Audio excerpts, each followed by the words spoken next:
સાહેબ, ગઈકાલે રાત્રિના એક પશુ બલિ ચડાવવાનો જે બનાવ છે તે સામે આવ્યો હતો. શું આખી હકીકત છે?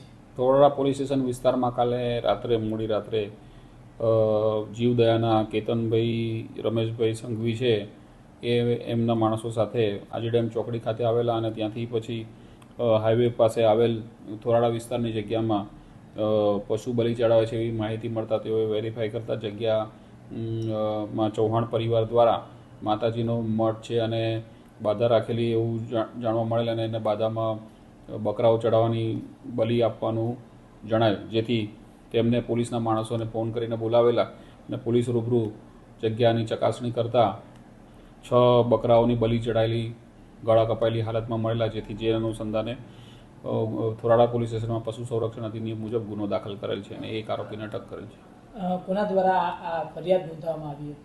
ફરિયાદ કેતનભાઈ રમેશભાઈ સંઘવી ફરિયાદી છે અને પશુદયાની કામગીરી કરે છે અને એમના સંગઠન દ્વારા ફરિયાદ કરવામાં આવી છે. અત્યાર સુધીમાં આમાં કેટલા આરોપીની ધરપકડ કરવામાં આવી છે? અત્યાર સુધી એક જ આરોપીની ધરપકડ થયેલ છે. કાંઈ કારણ સામે આવ્યું છે સાહેબ કે શા કારણે આ બલિ ચડાવવામાં આવી હતી? એ કોઈની માનતા હતી એમના સમાજના લોકોની અને એના અનુસંધાને આ બલિ ચડાવવામાં આવી.